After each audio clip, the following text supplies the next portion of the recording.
Zach, welcome back to Mayor's Monday. You got us on a nice little field trip here, and it's a work in progress right now. I'm surprised they're not making us wear hard hats, but tell us what this project is that we're standing in the middle of here. So to orient our viewers, we're actually at the east end of the Riverview Expressway Bridge here in Wisconsin Rapids, adjacent to Aspirus Riverview Hospital, and right behind me is Demetz Park. And so where we officially stand is the beginning of our East Riverbank renovation project, where we're actually bringing about bank stabilization efforts.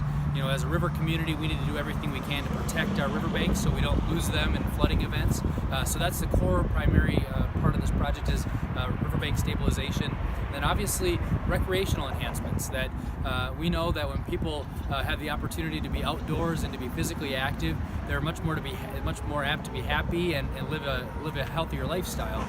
And so there's a big component to the project is a recreational trail that takes people from the south end of the Riverview Expressway, gets them under the bridge instead of crossing the 4-lane divided highway here in the city, and ultimately will mirror what's on the West Riverbank trail project that was done over a decade ago.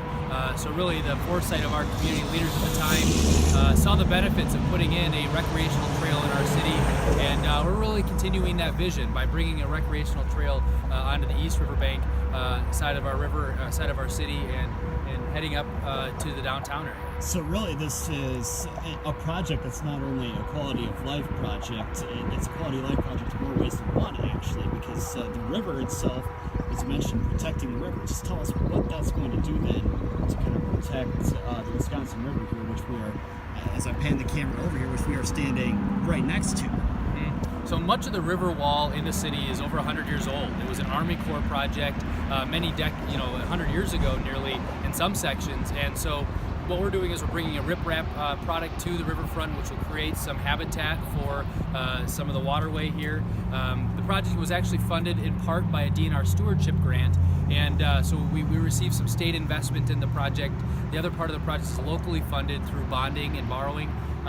But it also brings about a kayak and canoe launch, so folks will be able to get directly into the water from this point, a place that they weren't able to do so previously. There'll be a nice parking facility for folks that are driving into the community wanting to take advantage of the trail system downtown. And also future improvements include a restroom facility.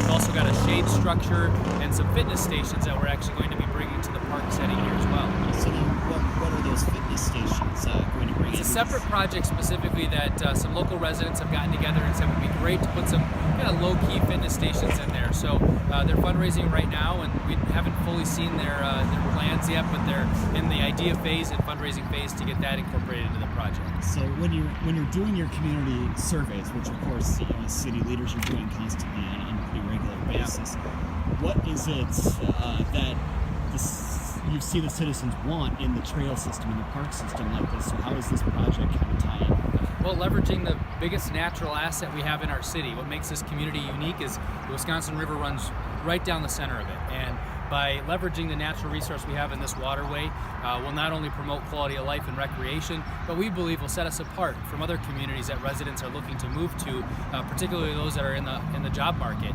And as a small community, we need to do whatever we can to be an attractive, competitive city, and we believe elements and resources like this do set us apart. So talk about what the investment is with this project then, just exactly how much are you sinking into it, and kind of what's the timeline on when residents can see this trail open up? So the construction project officially began May 7th of this year, so last week I guess, and 2 weeks ago, and the investment is about $700,000 from the state, and then the city has about $1.4 million into the trail, riverbank stabilization, and the other amenities that are coming about the project. It should be completed late summer, we think probably around the September timeframe, obviously weather dependent and seeing how the construction schedule goes and depending if there's any complexities. But it's a fairly straightforward project from the bank stabilization to the trail installation. The trail will be entirely concrete, so it'll be a nice smooth trail for decades as opposed to an asphalt trail which tends to heave and have some other maintenance associated with it. So it's going to be a great project then for residents to enjoy it. It won't exactly be a year-round type project, but when the weather's like this, where else would you rather be? Well, surprisingly, we do plow our trails in the wintertime. We've got a number of people that train for the Boston Marathon, which happens in the spring, so our residents take advantage of the trail system around the year, because not only do we plow it, the sun burns off the precipitation and the snow, and making the trail an asset around the year. So it is going to be around here. That's right. Project. Can't beat that. And again, when the weather's like this, where else would you rather be but by the water? That's right. So, exactly. Yeah, it looks like a great project here. I'll be looking forward to seeing what it's like when it's completed. Maybe be down here for the ribbon cutting. That sounds great as well. A few other things just to talk about, some kind of updates on some things that we've talked about in the past. Of course, the Wisconsin Rapids Zoo. You've been talking about sticking some money that the city's received into that. You've got a plan. When can we possibly see some action on this in the near future? It's a great question. So we're just in the final draft stages of that zoo master plan. We were giving some feedback around phasing. What do we want to incorporate in certain phases of improvements? So we hope that in the June Park and Rec Commission meeting that they'll adopt the plan and potentially consider an investment in first phase. As has been mentioned before, we've got a benefactor that provided $300,000 worth of assistance to zoo improvements. As a reminder to our listeners, the zoo gets visited by 15,000 residents in a given season, which is a pretty high number in a very short period of time, or short span of time. So we're really excited about getting that municipal zoo enhanced, and we actually did a lot of outreach and survey of residents' preferences on the project, and over 600 people came forward with their opinions on the zoo. And really the primary focus was enhancing existing exhibits, but also focusing on maybe creating a unique kind of a signature exhibit within the zoo as well. So then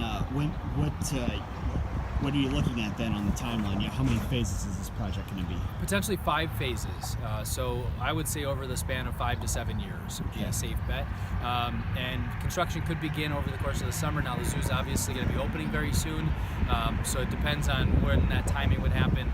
It's likely that construction could begin in late summer, early fall. So then just remind us, because again, it is a very seasonal asset here to the city. Remind us then how long of a window do folks have if they want, maybe they haven't, they're in the area, they haven't taken in the Wisconsin Rapids. So when can they do that? Well, it opens right around Memorial weekend every year, and then closes around Labor Day weekend. It's generally due to summer seasonal staffing.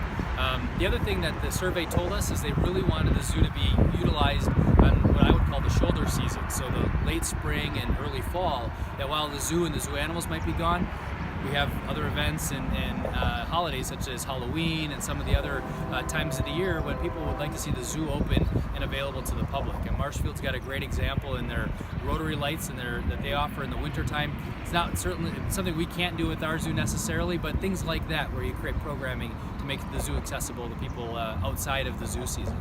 Last, before we let you go, it is almost baseball season. The Wisconsin Rapids Raptors is going to be starting up here in a couple of weeks.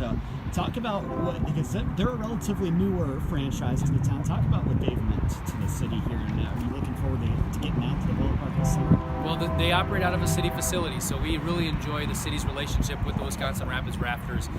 They're big investors in the community, and they're obviously well supported by our local businesses and our residents who choose to seek in a game here in the city. They're one of the highest attended facilities in the Northwoods League, which is pretty exciting. And obviously they're great baseball at the same time. So we're looking forward to another season for them, and maybe another trip to the World Series. We'll see. Hopefully. Yeah. We'll see. Of course, there's a lot to happen between now and the middle of That's August. right. Well, Mayor Zach, we appreciate the time here. Thanks for bringing us out of the office and enjoying some nice sunny weather down here in Wisconsin Rapids today. We look forward to what this project and the rest of your projects can bring. Thanks for the opportunity.